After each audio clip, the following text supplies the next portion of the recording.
हम डिस्कस करते हैं पहला एक्सपेरिमेंट आपका है determination of time standard for a given job using A stopwatch time study. बिल्कुल सिंपल एक्सपेरिमेंट है, कोई बहुत रॉकेट साइंस नहीं है। एक वीडियो दिखा रहा हूँ मैं आपको, 90% उस वीडियो से क्लियर हो जाएगा, फिर हम बाद में डिस्कस कर लेंगे, ठीक है ना। Just a minute.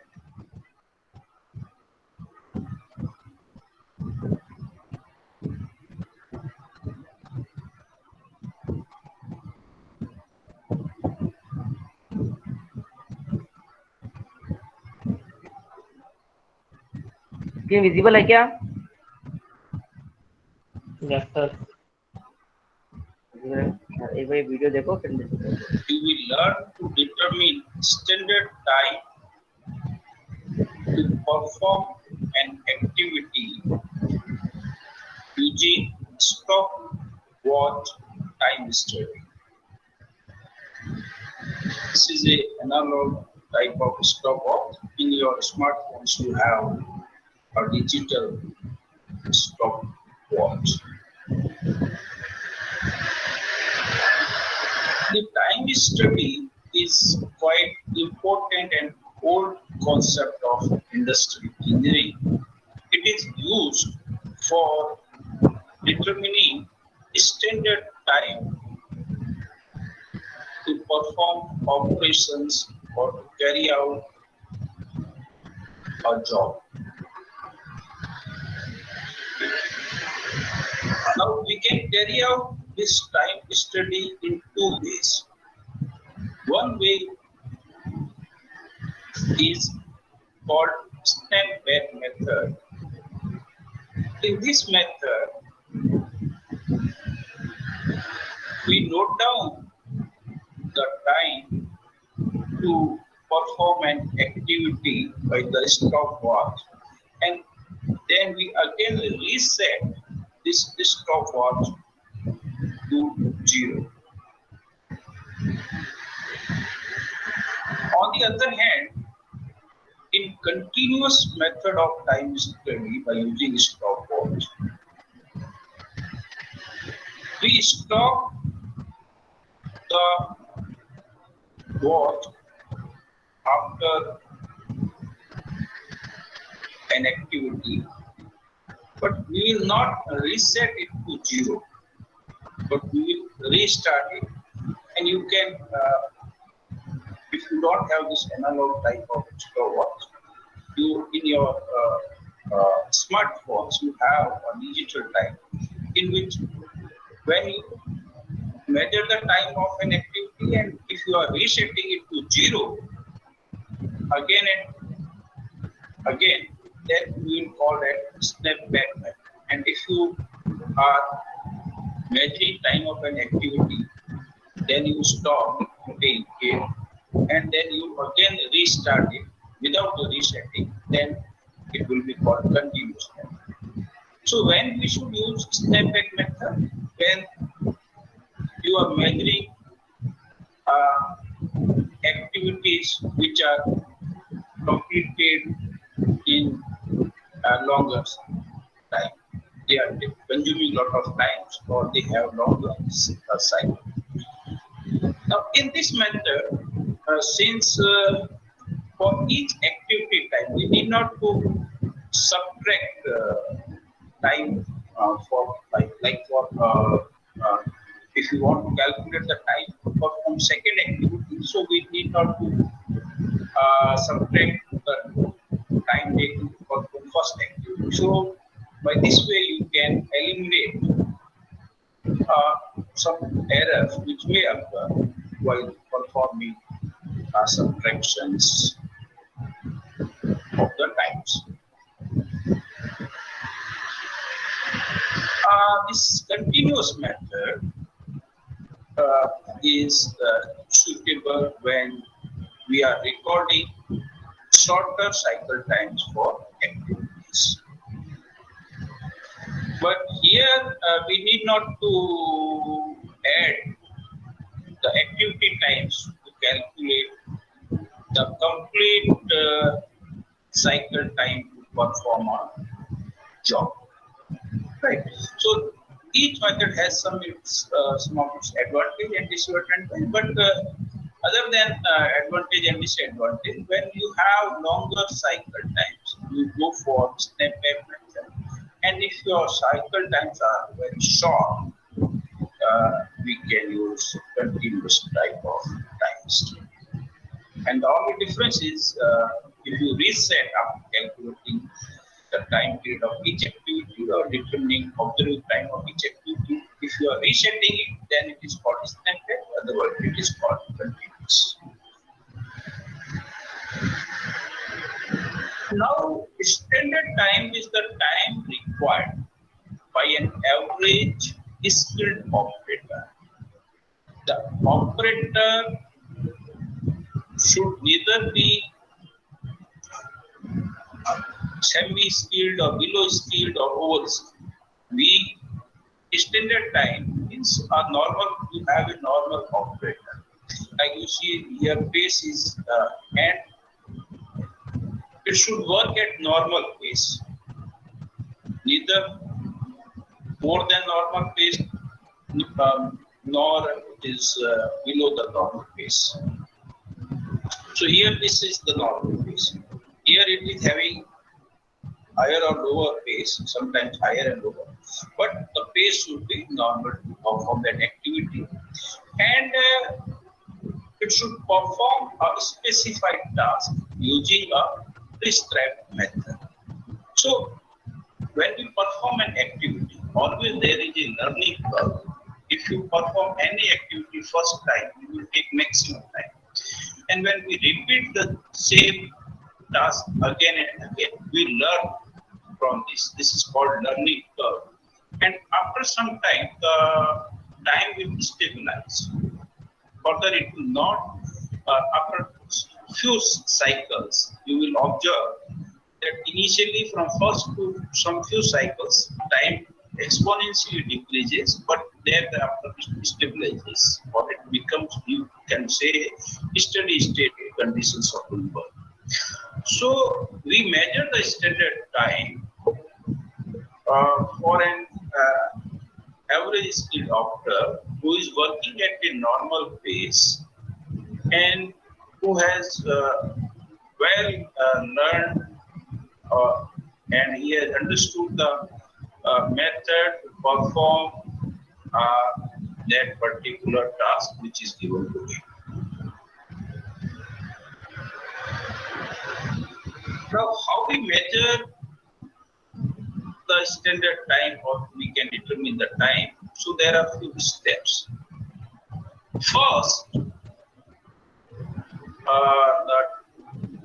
the industrial engineer, or you can say operator or observer, measures the time by using the stopwatch to perform an activity that is called observed time.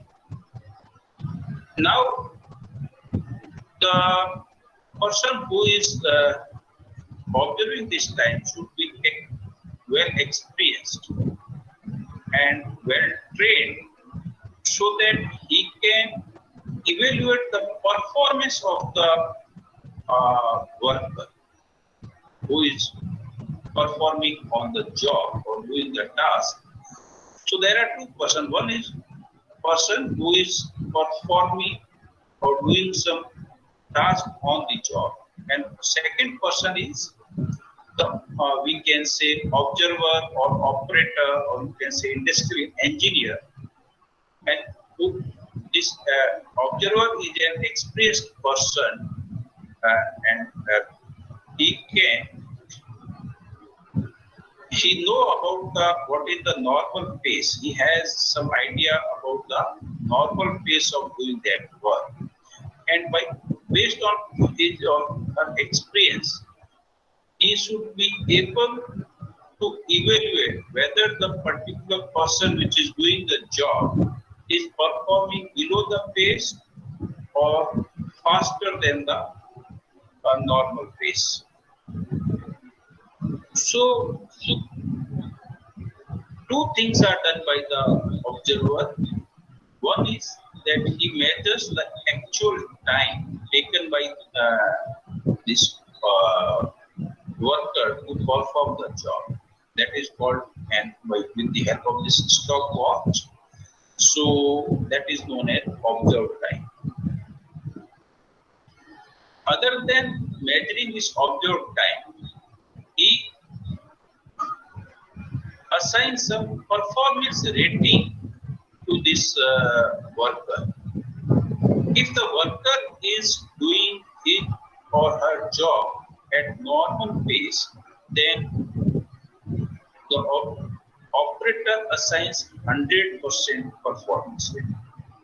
If the pace of the worker is slower than normal, then a lower performance rating, about 80%, 90%, 95%, lower than 100% is assigned. And if the worker or person is faster than normal, then rating above 100% is assigned. So by using this observed time and the performance rating, observed time is noted by this stopwatch by the observer, and rating is given by the observer based on his experience and the pace of the worker. So when we have these two data of observed time and performance rating, if we multiply both observed time and rating factor given by the observer, we get the normal.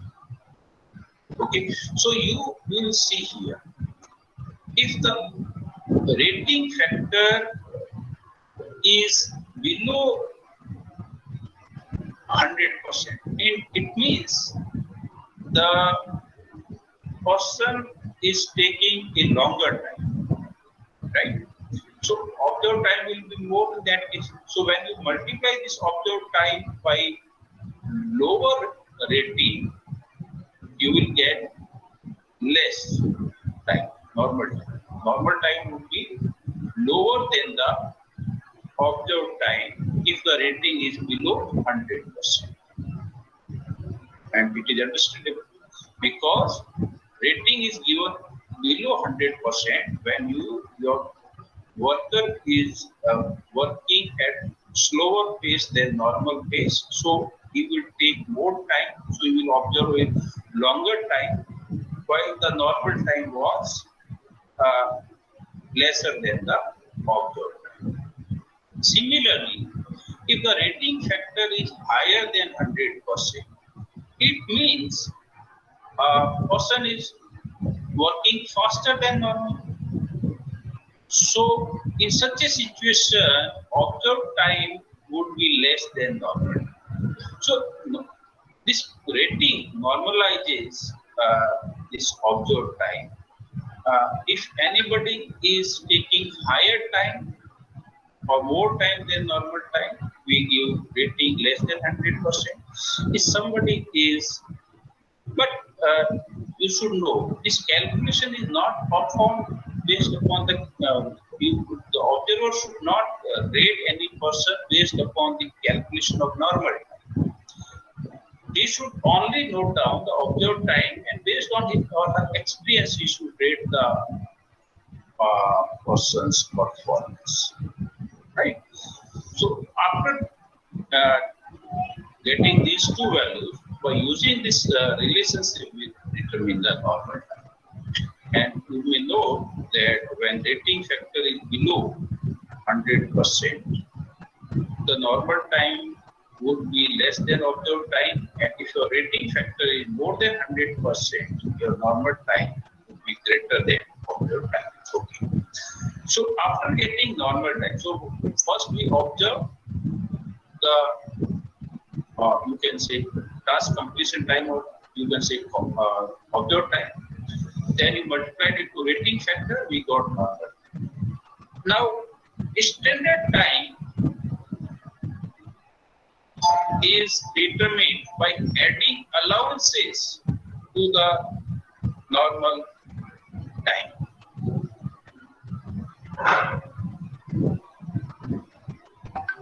Now, what are these allowances? Basically, allowances are added to normal time to incorporate delays due to personal fatigue and some contingent delays, which may occur, but as those delays have not been observed by the observer while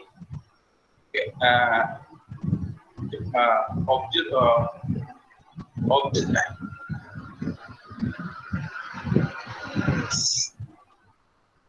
Now we take one example, the extended time.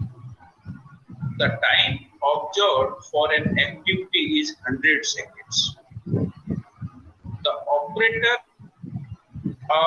and your data is given performance rating is below.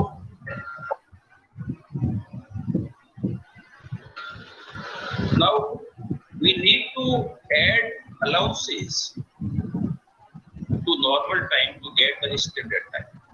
But here a situation may arise that whether this allowances is 10% is of normal time or this is of extended time. This we have to find out from the language of the question. Here a personal time allowance of 10% is given. It means this 10% allowance is of extended time and it is not of the normal time. So this allowance is percentage allowance of extended time, and we rearrange this calculation. We get extended time is normal time multiplied by 100 divided by 100 minus percentage allowance. So we have now normal time, we have percentage allowance time. So this comes out 88.88 seconds. Is it clear? ये example clear है क्या सबको? How we find the normal time and extended time? Hello. हाँ जी sir. Clear है ना? Yes sir. So how we find the normal time? Observed time. क्या? Yes sir. Formula putting this.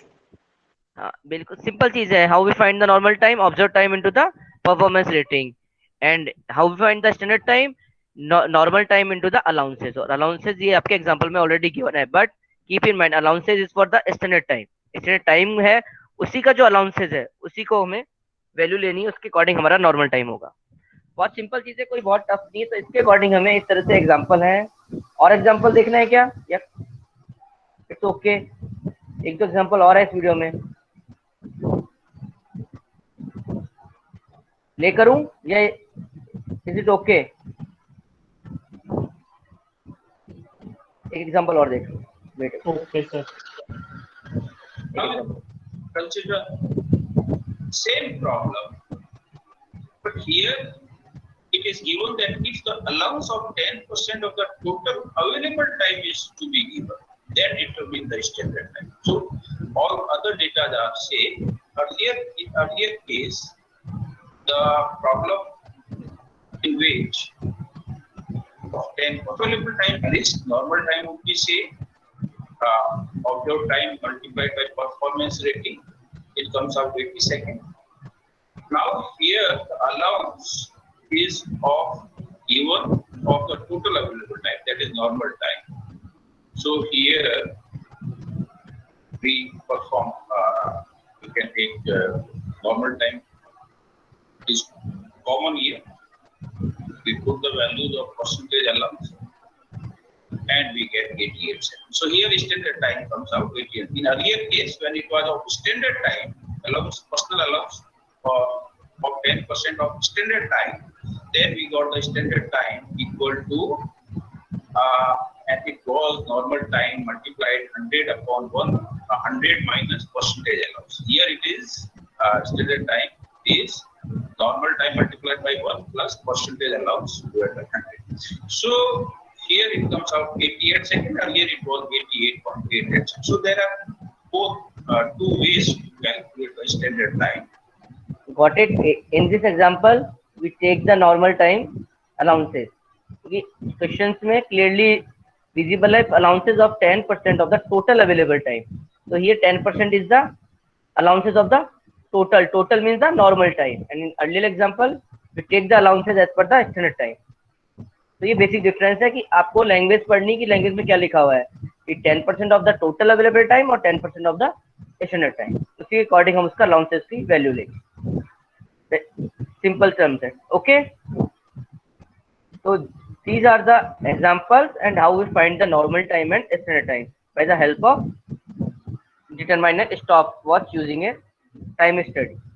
इस तरह से हम किसी भी प्रोसेस की टाइम स्टडी कर सकते हैं, कैसे उसका नॉर्मल टाइम और स्टैंडर्ड टाइम फाइंड करना है.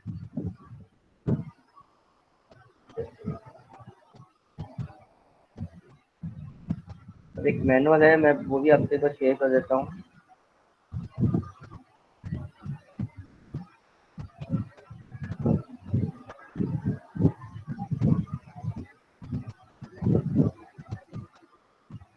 स्क्रीन पे विजिबल है आपके experiment number 1? Yes, sir. Visible है. Okay. Yes, So sir. this is our object determination of time standard for a given job using stopwatch time study. फिर उसके बाद उसका ये एक थ्योरी है कि कैसे हम स्टैंडर्ड टाइम निकालते हैं. अभी हमने देखा स्टैंडर्ड टाइम नॉर्मल टाइम में क्या डिफरेंस है. तो आपको we obtain standard work time from the direct observation and from the similar job predetermined data. एक तो हमें डायरेक्ट ऑब्जर्वेशन हम ले रहे हैं ड्यूरिंग द प्रोसेस और एक हमारे पास पहले से डेटा गिवन है, तो उसके अकॉर्डिंग हम उसका क्या निकाल लेंगे, टाइम निकाल लेंगे कि उस पर्टिकुलर काम में कितना टाइम लग रहा है. Now this is the basic time. Basic time means the normal time and this is the your standard time. फिर next terminology we use for the allowances कि कितना अलाउंस काम में आ रहा है, either in the normal time और either in the standard time. और ये यहाँ पर the result is standard time for the taking a task और होल जॉब. ये आपका एक एग्जांपल है कि कोई प्रोसेस है उसमें एलिमेंट 1 2 3 है. फर्स्ट एलिमेंट के लिए आपको 2.50 सेकंड टाइम लग रहा है, सेकंड के लिए 4.80, थर्ड के लिए 3.60. टोटल टाइम हमने इनका टोटल कर लिया 13.39 मिनट. फिर रिलैक्सेशन मींस अलाउंसेस कितने हैं, तो अलाउंसेस प्लस माइनस 10 5 15. फिर ये उसकी परफॉर्मेंस वैल्यू है, उसके अकॉर्डिंग उसका हम स्टैंडर्ड टाइम फाइंड कर लेंगे. ठीक है. फिर ये इसके बाद ये नीचे एक एग्जांपल है सेम वही.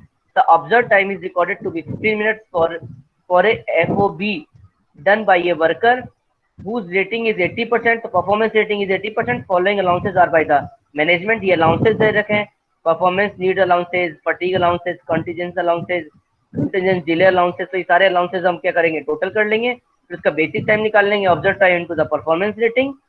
बेसिक टाइम आ गया 12 मिनट. फिर उसके पर्सनल नीड अलाउंसेस, सारे अलाउंसेस को टोटल कर देंगे. तो पहला अलाउंस क्या था, 5% ऑफ द बेसिक टाइम. तो बेसिक टाइम कितना, 12 मिनट का 5% निकाला.